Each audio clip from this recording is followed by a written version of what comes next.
안녕하세요. 우리 요절 말씀을 같이 한번 읽어볼까요? 28장 14절 말씀 같이 한번 읽읍시다.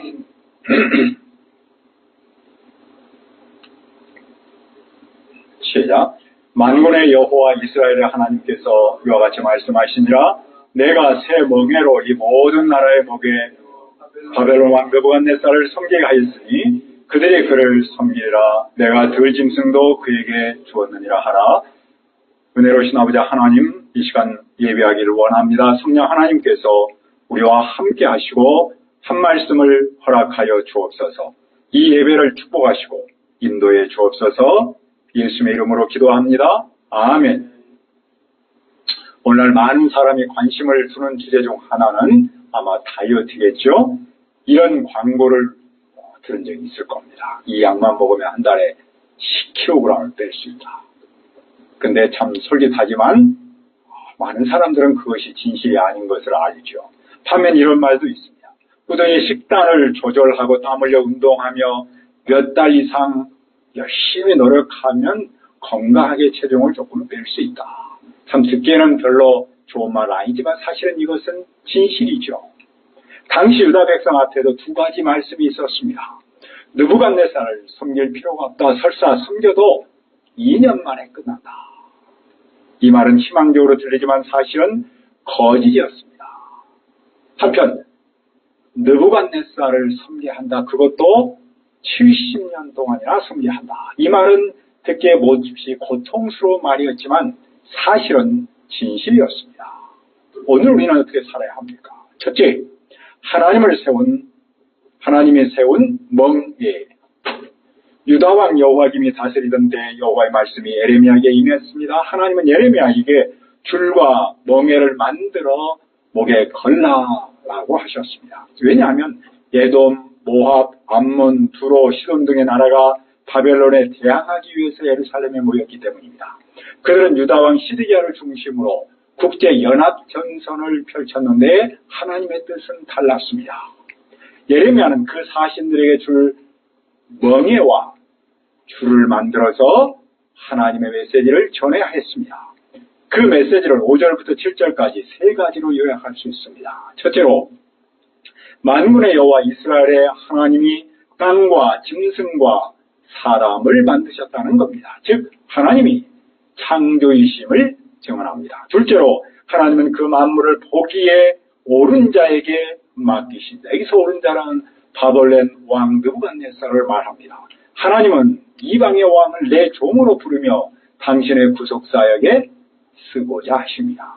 셋째로, 그러므로 모든 나라는 바벨론을 섬기합니다. 그것도 3대 즉 약 70년 동안 섬기합니다. 그 후에야 바벨론은 무너질 것이며 다른 나라들이 그를 다스릴 겁니다. 실제로 주전 539년 바벨론은 메대와 바사 왕국에 의해서 망했습니다.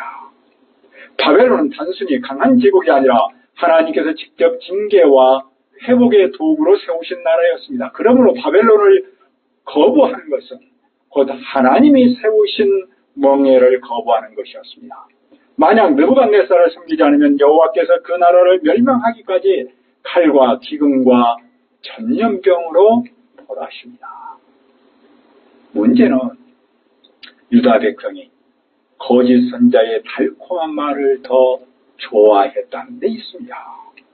너희가 바벨론 왕을 섬기지 않을 것이다 라는 거짓말이 백성의 귀에 훨씬 더 설득력 있게 들렸다는 겁니다.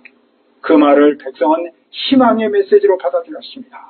그러나 그것은 오히려 백성을 고향 땅에서 멀리 떠나게 하는 파멸의 길이었습니다. 여호와께서 그 백성을 몰아내고 망하게 합니다.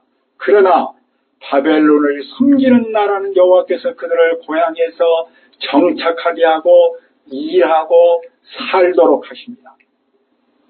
나라들이 바벨론을 섬기면 삽니다.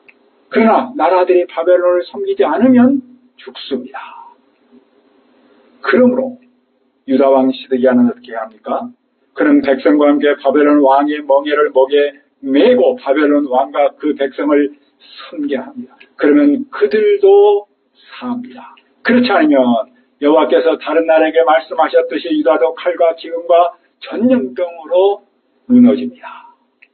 시드기야 왕은 당신들은 바벨론 왕을 섬기지 않습니다라는 말을 듣지 않아야 합니다. 왜냐하면 그 말은 거짓이기 때문입니다. 거짓 선자는 여호와께서 보내지 않았는데도 여호와 이름으로 거짓을 말합니다. 여호와는 거짓을 예언하는 선지자와 함께 거짓말을 듣는 백성도 몰아냅니다. 하나님은 거짓말하는 사람에게만 책임을 묻지 않고 거짓말을 듣는 사람에게도 책임을 묻습니다. 왜냐하면 하나님은 백성에게도 친히 말씀하시기 때문입니다. 예레미야는 제사장들과 모든 백성이 여호와의 말씀을 전합니다. 그런데 그때 어떤 선지자가 또 다른 희망 고문을 했습니다. 성전의 기구들이 곧 돌아올 것이다. 하지만 그들은 그 메시지를 듣지 않아야 합니다. 왜냐하면 그것은 거짓이기 때문입니다. 그들은 거짓 메시지를 듣고 바벨론 왕을 안 섬기고자 했지만 사실은 거짓 메시지를 듣지 말고 바벨론 왕을 섬겨야 합니다. 그들이 바벨론 왕을 섬기지 않으면 예루살렘은 황무하게 될 것이기 때문입니다. 만약 그들이 참 선지자라면 성전에 남아있는 기구들이 바벨론으로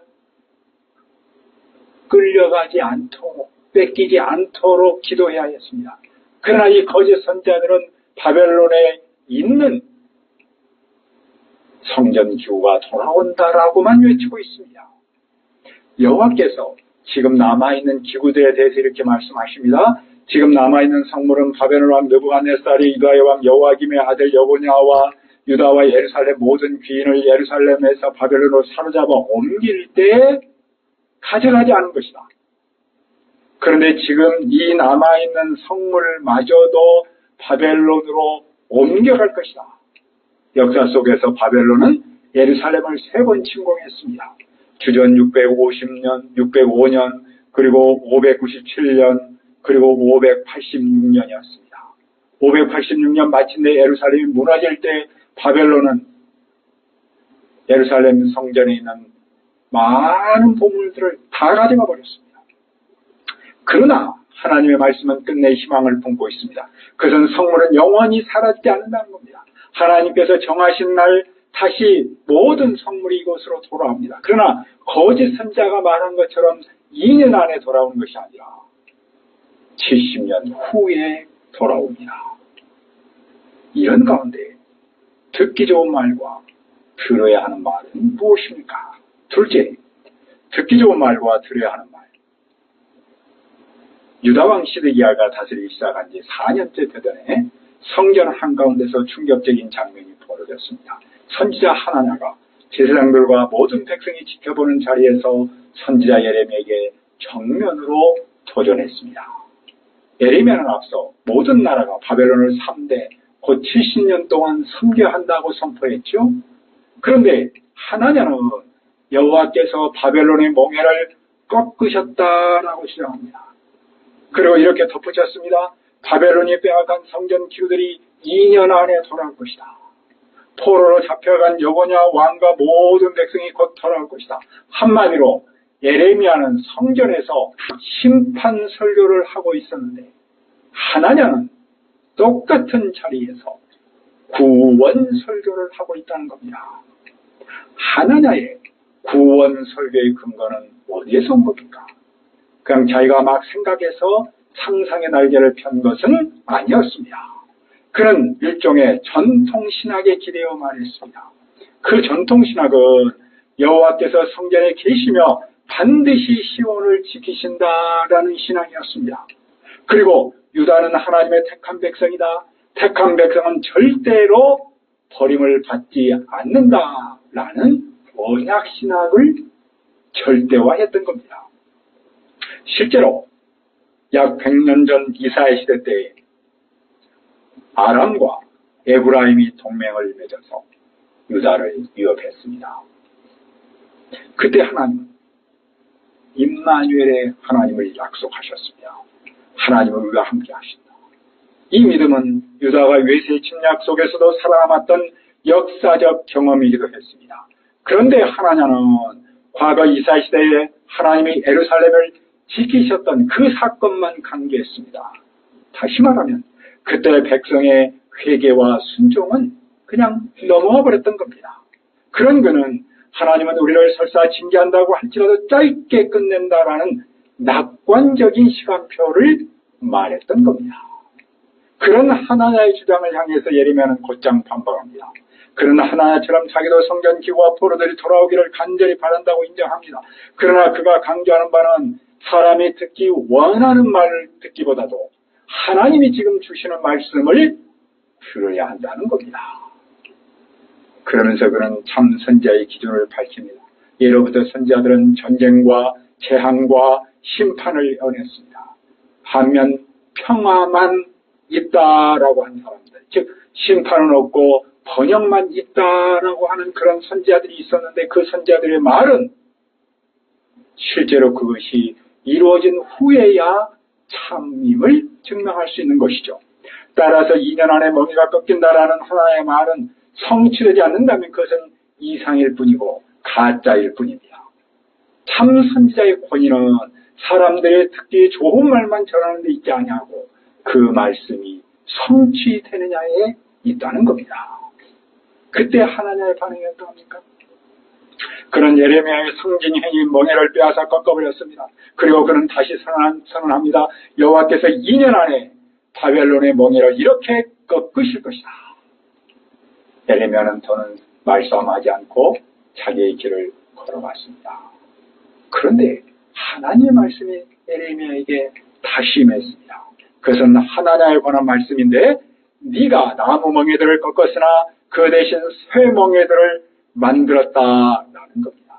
하나님을 꺾어버린 나무 멍에 대신 하나님은 쇠 멍에를 만드셨습니다. 쇠 멍에는 사람의 마음대로 꺾을 수 없는 단단한 멍에였습니다.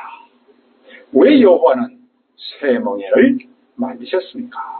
28장 14절을 다시 읽어봅시다. 시작. 만군의 여호와 이스라엘 하나님께서 이와 같이 말씀하시니라. 내가 새 멍에로 이 모든 나라의 목에 메워 바벨론 왕 느부갓네살을 섬기게 하였으니 그들이 그를 섬기리라. 내가 들 짐승도 그에게 주었느니라 하라. 만군의 여호와 이스라엘의 하나님께서 새 멍에를 만드신 목적은 모든 나라의 목에 메워서 바벨론 왕 느부갓네살을 섬기도록 하신 겁니다. 느부갓네살을 섬기라라고 하시는 여호와는 어떤 분입니까? 하나님은 당신의 의로움을 이루기 위해서는 때로는 이방 왕도 쓰시고 택한 백성을 징계하기도 합니다. 물론 유다가 이 사실을 받아들이기는 쉽지 않았습니다. 하나님이 자기 백성을 버린다는 사실을 도저히 생각만으로도 할 수 없었기 때문입니다. 따라서 하나냐는 하나님이 반드시 예루살렘을 지킬 것이라는 전통적 믿음에 머물러 있었습니다. 그의 신학은 부분적 진리의 왜곡이었습니다. 하나님은 은혜로운 분이시지만 동시에 하나님은 죄인을 심판하시는 공의로운 분입니다. 그는 하나님의 공의를 가볍게 여기고 은혜로운 하나님만을 강조하면서 백성의 회개와 순종을 전혀 말하지 않았습니다. 이사야 시대의 하나님만 강조했지 그 당시 백성의 순종과 회개는 말하지 않았다는 겁니다. 그러나 예레미야는 하나님 무조건 기계적으로 백성을 보호하지 않으신다고 강조했습니다. 하나님의 성품에 맞지 않는 평화는 참된 평화가 아님을 강조합니다. 하나님의 백성이 가장 두려워할 것은 나라를 잃는 것이 아니었습니다. 진정한 유기는 하나님께 대한 믿음을 잃어버리는 것이었습니다. 참 선자는 하나님의 의로움과 함께 세계 역사의 큰 그림 속에서 백성이 들어야 할 말씀을 전했습니다. 하지만 거짓 선자는 자기 민족의 평화만, 자기 공동체만을 생각하는 편협하고 좁은 범위에 머물렀습니다. 그는 소위 말하는 민족주의와 편협한 국가주의에 갇혀서 하나님의 큰 뜻을 보지 못했던 겁니다. 그러나 하나님의 의로움은 개인이나 공동체보다도 훨씬 더 중요합니다. 그런데 오늘의 신자 중에도 하나님의 잘못된 생각을 갖기가 쉽습니다. 이름하여 하나냐의 왜곡된 신학사상을 자기의 삶에 적용할 우를 범할 수 있습니다. 회개와 순종은 예민한 채 언약의 특권만 붙들려는 잘못에 빠지기 쉽습니다. 값싼 은혜, 번영신앙, 이런 것들이 그 대표적인 모습일 겁니다. 자기는 말씀대로 살지 않으면서 하나님의 사랑만 주장하는 경우입니다. 예수 믿으면 모든 것이 잘 된다, 고난이 없다. 자기는 모세처럼 살지 않으면서 홍해를 가르신 하나님을 외칩니다. 물론 하나님은 오늘도 홍해를 가르시는 전능하신 하나님입니다. 그러나 중요한 사실은 하나님은 무조건 언제 누구에게나 기계적으로 홍해를 가르시는 분은 아니죠. 그런데도 그 하나님을 붙들고 때릴 수 있습니다. 값싼 은혜, 번영, 신학 등의 말들은 달콤하지만 진실이 아닙니다. 하나님의 말씀은 오히려 무겁게 들리고 때로는 고난을 감내하라고 요구합니다. 사실 희생과 헌신을 말할 때가 훨씬 더 크지 않습니까?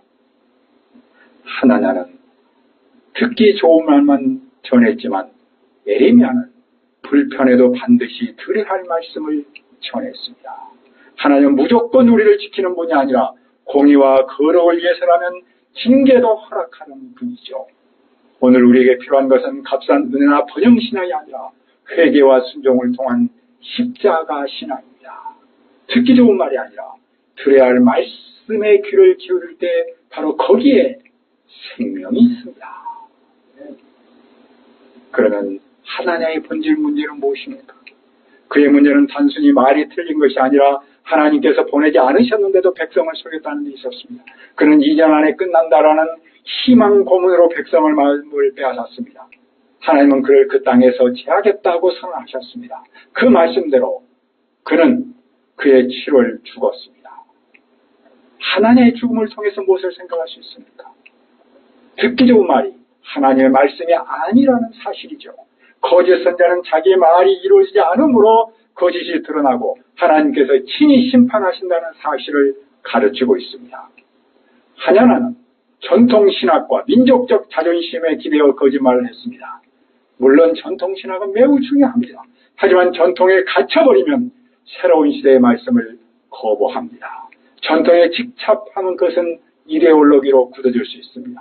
전통만을 맹종하면 하나님의 뜻에 저항할 수 있고 거짓 믿음으로 나타날 수 있습니다. 그래서 우리는 하나님의 말씀 앞에 늘 새롭게 서서 하나님의 말씀이 오늘 우리에게 무엇을 원하는지 겸손하게 귀 기울여야 합니다. 역사는 언제나 두 길을 우리 앞에 놓습니다. 그것은 듣기 좋은 말과 들어야 하는 말입니다. 듣기 좋은 말은 희망적으로 보이지만 끝내 우리를 속이고 파멸로 이끄는 길입니다. 그러나 들어야 하는 말은 고통스러워 보여도 결국 생명과 회복의 길입니다.